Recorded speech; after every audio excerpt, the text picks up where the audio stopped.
దైవం మానుష్య రూపేణ అన్ని గుణాల్లో కన్నా పరులకు ఉపకారం చేయటం మహా గొప్ప గుణం. మనం మంచిగా ఉంటే చాలు, ఇతరులు ఏమైపోతే ఏంటి అని ధనవంతులు కూడా ఆలోచించే ఈ రోజుల్లో సంపాదించిన దాంట్లో సగానికి పైగా దేశానికి, సమాజానికి ఎన్నో విధాలుగా ఎంతో మందికి లక్షల కోట్లు దానం చేయడం అనేది ఖచ్చితంగా దైవ లక్షణమే అని భావించవచ్చు. మామూలు మనిషికి మాత్రం ఇది సాధ్యం కాదు. మనిషే దైవంగా ఉంటే అది సాధ్యం. నిజంగా దైవం మానుష్య రూపేణ రతన్ టాటా భూమిపైకి వచ్చారేమో అనిపిస్తోంది. ఆయన జీవితాంతం ఇతరులకు ఉపకారం చేస్తూనే బ్రతికారు. అలానే మహాపుణ్యోపకారిగా స్వర్గానికి చేరుకున్నారు.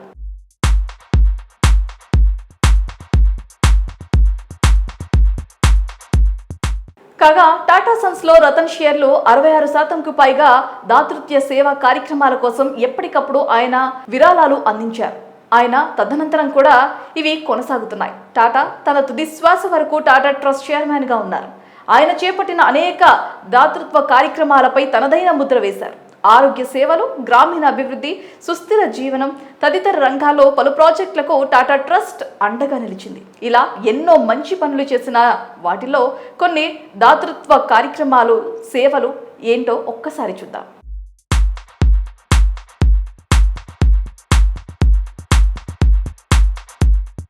ప్రధానంగా గ్రామీణ ప్రాంతాల్లో ఆరోగ్య సేవలను బలోపేతం చేసేందుకు రతన్ టాటా నేతృత్వంలో టాటా ట్రస్ట్ విశేషంగా కృషి చేశాయి. అందుకు గాను టీకా కార్యక్రమాలకు భారీగా నిధులు అందజేశాయి. క్యాన్సర్పై పోరుకు అధికంగా ప్రాధాన్యం ఇచ్చాయి. కోల్కతాలో టాటా మెడికల్ సెంటర్ ఏర్పాటుకు 2010లో 220 కోట్లు కేటాయించారు. క్యాన్సర్ బాధితుల కోసం దేశవ్యాప్తంగా అత్యాధునిక చికిత్సా కేంద్రాల నెట్వర్క్ను ఏర్పాటు చేశారు. ఆంకాలజీతో పరిశోధనల కోసం గ్రాంట్లు మంజూరు చేశారు. ఆధునిక చికిత్స సాధనలో విరాళంగా అందించారు.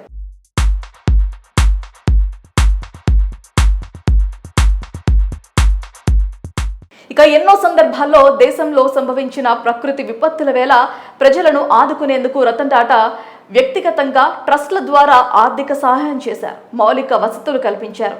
పునరావాస కార్యక్రమాలు చేపట్టారు.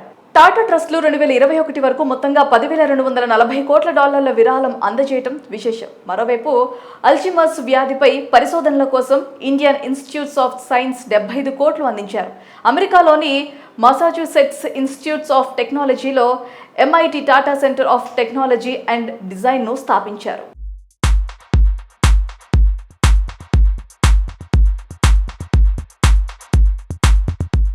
ఆరోగ్యం, నీరు, పారిశుద్ధ్యం, ఇంధనం, పర్యావరణం వంటి అంశాలపై దృష్టి సారించేలా షికాగో విశ్వవిద్యాలయంలో టాటా సెంటర్ డెవలప్మెంట్ ఏర్పాటు చేశారు. కోవిడ్ విజృంభణ వేళ ఆ మహమ్మారిని సాకుగా చూపి కంపెనీలు ఉద్యోగులను వదిలించుకోవడంపై రతన్ టాటా గలమెత్తారు. ఉద్యోగులను రోడ్డున పడేస్తే కంపెనీల సమస్యలు మారుతాయా అని ఓ ఆంగ్ల పత్రికలో మాట్లాడుతూ ప్రశ్నించారు. ఉద్యోగులను తొలగించకుండా సరైన దిశలో ఆలోచించి చర్యలు తీసుకుంటే ఈ కష్టం నుంచి బయటపడవచ్చునని పేర్కొన్నారు. కోవిడ్పై పోరాడేందుకు రతన్ వ్యక్తిగతంగా 500 కోట్లు విరాళంగా అందించారు.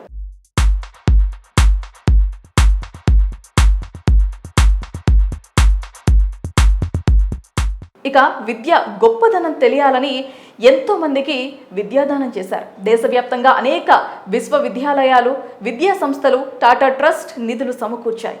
ఈ జాబితాలో బెంగళూరులోని ఇండియన్ ఇన్స్టిట్యూట్స్ ఆఫ్ సైన్స్ సహా పలు IITలు కూడా ఉన్నాయి.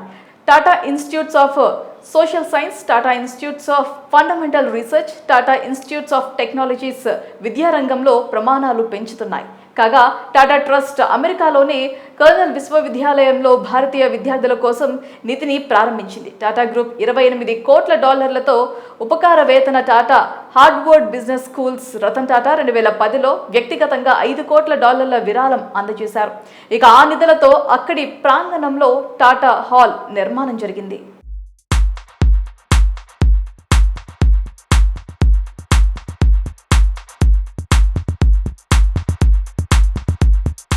ఇక 26/11 ముంబై ఉగ్రదాడిలో తాజ్ హోటల్ సిబ్బంది 11 మంది ప్రాణాలు కోల్పోయారు. మృతులు, గాయపడిన వారి కుటుంబాలను రతన్ టాటా స్వయంగా వారిని పరామర్శించారు. వారి పిల్లల చదువుల బాధ్యతను టాటా గ్రూప్స్ చూసుకుంటుందని భరోసా కల్పించారు. ఉద్యోగులు ఉగ్రదాడిలో చనిపోకపోయి ఉంటే మిగిలిన జీవిత కాలంలో ఎంత వేతనం వచ్చి ఉండేదో అంత మొత్తాన్ని మృతుల కుటుంబాలకు అందజేస్తారు. Taj public services welfare groups ప్రారంభించారు.